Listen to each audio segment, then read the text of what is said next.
action, let's go. trouble 찾으러. Bombastic side-eye, criminal offensive side-eye. Tapi bohong.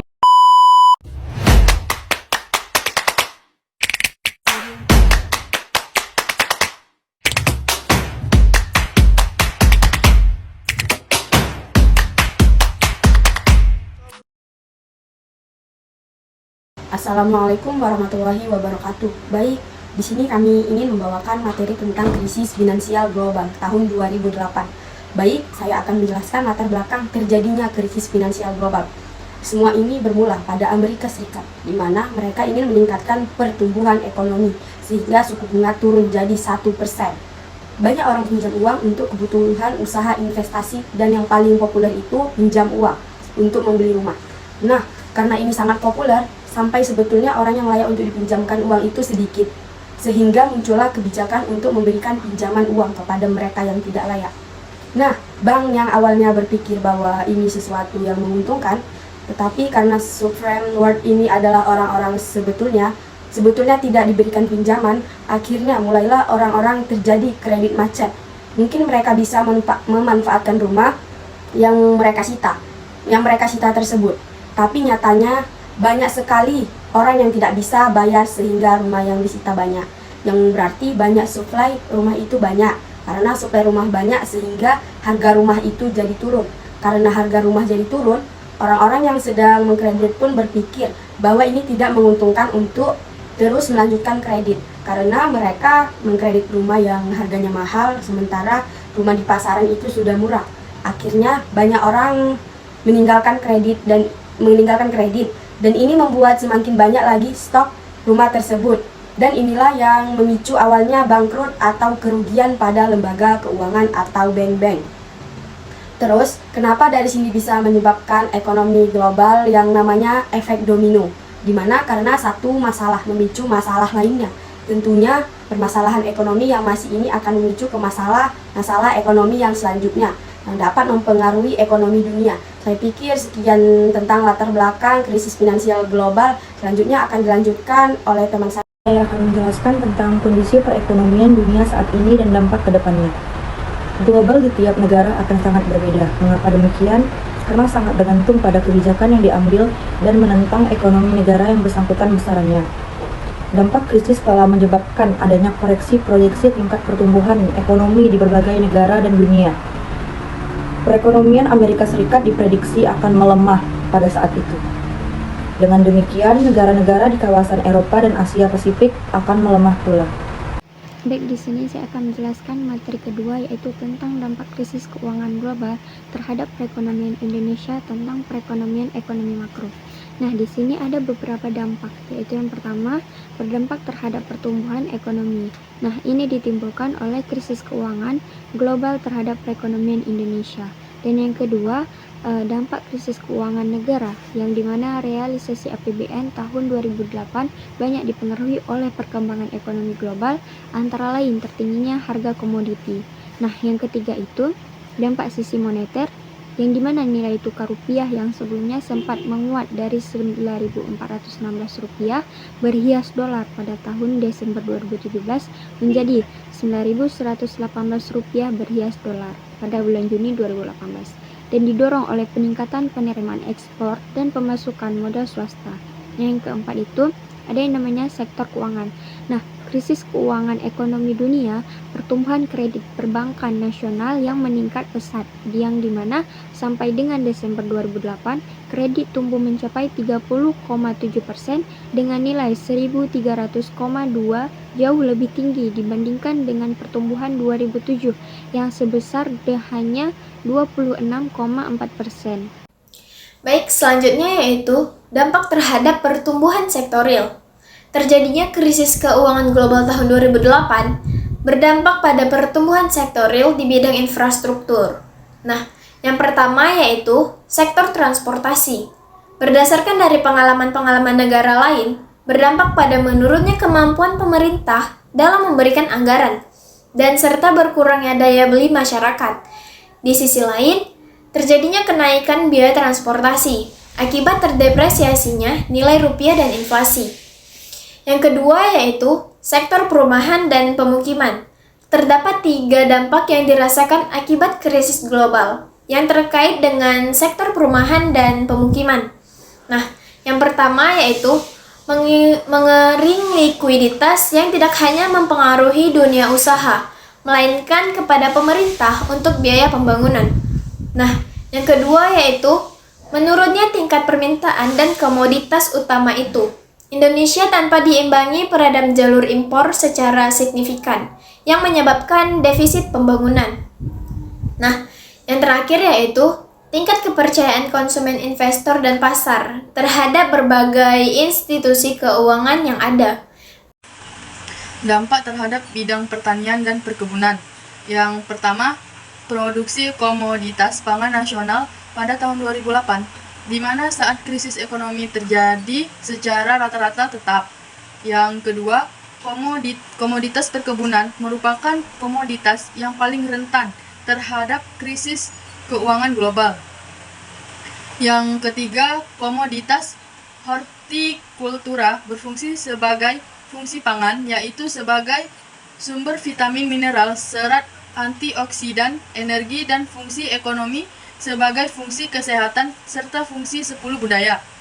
Yang keempat, komoditas peternakan dan hasil turunannya ini sangat tidak berpengaruh terhadap komoditas peternakan dan hasil turunannya di dalam negeri. Dampak terhadap bidang kelautan dan perikanan. 1. Berdasarkan hasil ekspor perikanan terdapat kenaikan nilai ekspor hasil perikanan dari 2.259 USD pada tahun 2007 menjadi 2.4110 pada tahun 2008, yang terutama diekspor ke negara Amerika Serikat, Jepang, dan Uni Eropa. Yang kedua, khusus untuk Amerika Serikat, produk utama adalah udang sebanyak 50%, ikan laut non-tuna sebanyak 30%, dan tuna 10%. Terjadi penurunan volume ekspor produk perikanan, yaitu sebanyak 845.000 ton pada tahun 2007 menjadi 745.000 ton pada tahun 2008.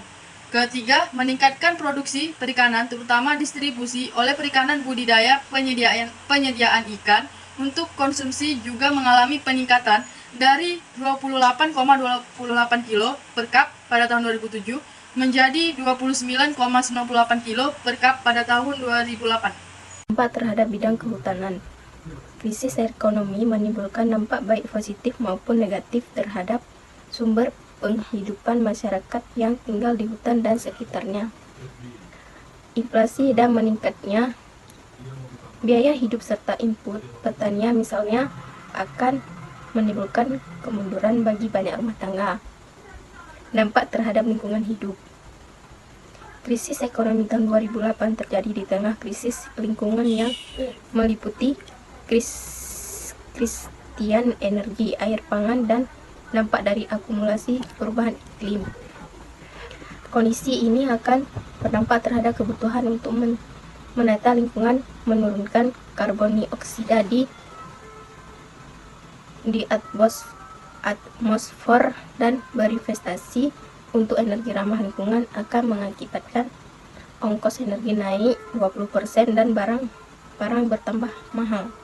Baiklah, selanjutnya itu dengan terjadinya krisis keuangan di tahun 2008 ini juga terkena dampaknya pada bidang perdagangan.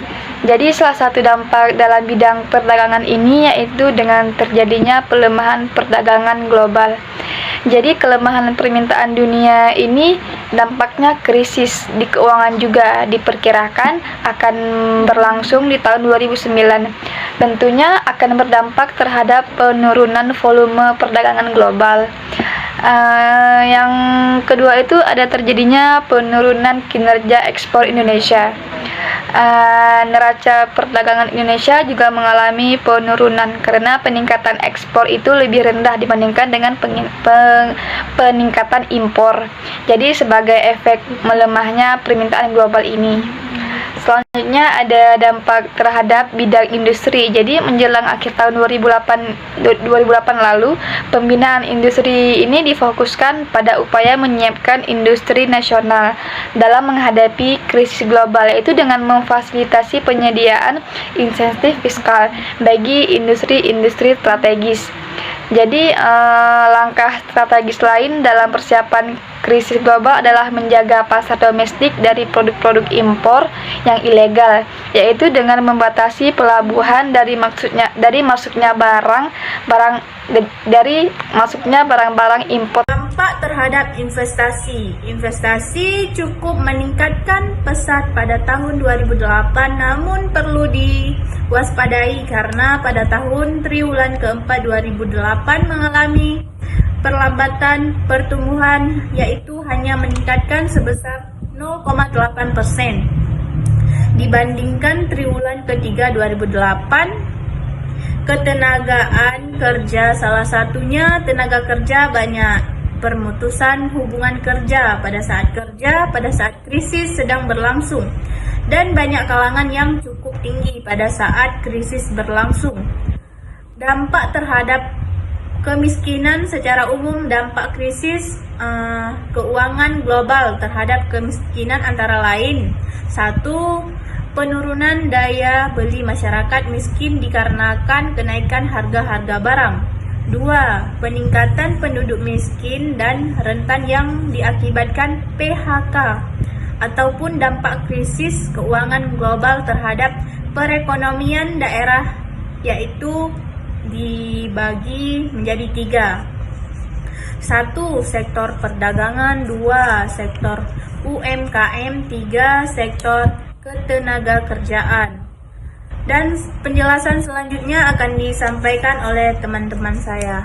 Baik, di sini saya akan menjelaskan tentang sektor perdagangan bulan November 2018. DKI Jakarta, Kalimantan Timur, Riau, Jawa Timur, Sumatera Utara, Kepulauan Riau, Sumatera Selatan, Jawa Tengah, Kalimantan Selatan, dan juga di Lampung.